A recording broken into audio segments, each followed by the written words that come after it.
लौटूंगा एक बार कालका ले चलते हैं, जहां पर इस बीच पूर्व केंद्रीय मंत्री अनुराग ठाकुर क्या कुछ कह रहे हैं, सुनवा देते हैं। सिख भाइयों में आपसे पूछता हूं, क्या आपको पिछले 10 साल में किसी ने पगड़ी पहनने से रोका क्या? अरे बाकी भी बताओ, रोका किसी ने क्या? क्या किसी ने कृपान पहनने से रोका? कभी गुरुद्वारे जाने से रोका?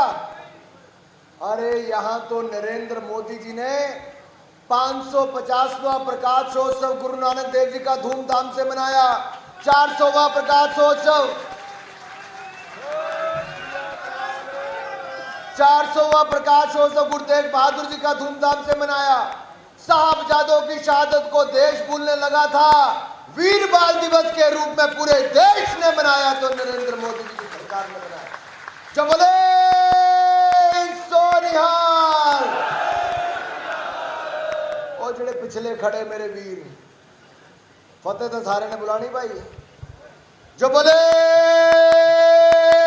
सोनिहाल।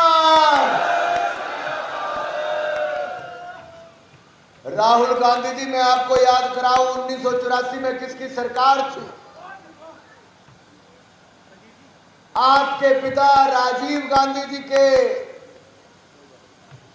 उनके बिल्कुल नेतृत्व के नीचे कांग्रेस के बड़े बड़े नेताओं ने सिख परिवारों का कत्लेआम किया था, केश काटने का काम किया था, गले रेतने का काम किया था, गले में टैग डाल के उनको जलाने का काम किया था, उनकी बहू बहन बेटियों के साथ दुराचार किया था, उनको अपने घर तक जाने के लिए अपने केश काट के ट्रेनों के नीचे छुपकर जाना पड़ता था।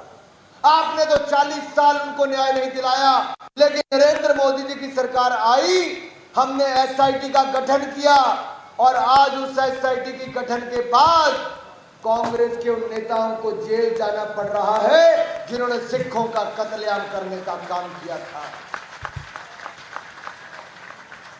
और अगर मैं ब्लंडर ऑफ नेहरू की बात करूं, नेहरू जी का एक के बाद दूसरा ब्लंडर था। धारा 370 लगाकर जम्मू कश्मीर का जो बेड़ा गर्क किया, पंडित नेहरू की देन। और करतारपुर का गुरुद्वारा, करतारपुर कॉरिडोर से बना जो हमारा गुरुद्वारा है, वो पाकिस्तान में छोड़ दिया, चंद किलोमीटर दूर, दूरबीन से देखना पड़ता है। वो चाहते तो देश के अंदर हो सकता था। ना नेहरू जी ने सिखों के बारे में सोचा, ना इंदिरा जी ने, ना राजीव जी ने, ना राहुल गांधी जी ने। नरेंद्र मोदी आए तो आजादी के 75 सालों के बाद करतारपुर कॉरिडोर, करतारपुर लांगा भी बनाया, तो नरेंद्र मोदी की सरकार ने बनाया। और यही नहीं मेरे भाई और बहनों, हेमकुंड साहब, आप में से बहुत कम लोग यात्रा करने जा पाए होंगे, बड़ी मुश्किल यात्रा है, लेकिन अब वहां के लिए भी रोपवे का प्रावधान मोदी सरकार कर रही है, वहां पर बना, ताकि आप वहां तक ऊपर जा सकें। साथियों, हर गुरुपर्व पे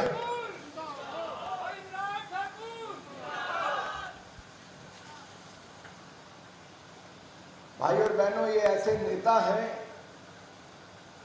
जो एक धर्म को दूसरे धर्म से लड़ाने में व्यस्त है। कांग्रेस पार्टी और कुछ राजनीतिक दल तो इतना नीचे गिर गए कि जिस व्यक्ति ने साजिश रची संसद पर हमला कराने के लिए, उसका नाम था अफजल गुरु। उसको छुड़वाने के लिए, उसकी फांसी की सजा माफ कराने के लिए सुप्रीम कोर्ट तक ये लोग चले गए। और जिन लोगों ने जवाहरलाल नेहरू विश्वविद्यालय में नारे लगाए, भारत के टुकड़े हो हजार, इंशाअल्लाह इंशाअल्लाह, देश का नामो निशान मिटाने की जो सोच रखते थे, उनके साथ जाके राहुल गांधी जी मध्य रात्रि को खड़े हो गए। कुछ महीनों के बाद उनको कांग्रेस पार्टी में शामिल करवा लिया। अब दिल्ली से उनको टिकट दे दी, दिल्ली की जनता ने हरा दिया। आखिर ऐसी कौन सी मजबूरी है कि देश के टुकड़े करने वालों को, राहुल गांधी को टिकट देनी जरूरी है, कांग्रेस को संसद पर हमला करने वालों को बचाना जरूरी है? ये आम आदमी पार्टी, कांग्रेस पार्टी या नेशनल कॉन्फ्रेंस, इन सबका एक ही एजेंडा है, तुष्टीकरण की राजनीति करना। लेकिन मैं कहना चाहता हूं श्रीमती शक्ति रानी शर्मा जी से, आप भारतीय जनता पार्टी के वो लोकप्रिय उम्मीदवार, आपके साथ हर कार्यकर्ता खड़ा है, शस्त्र भी है, शास्त्र भी है, कार्यकर्ताओं का तप तपस्या के कारण हम एक कालका की सीट रिकॉर्ड मतों से जीतने भी जा रहे हैं।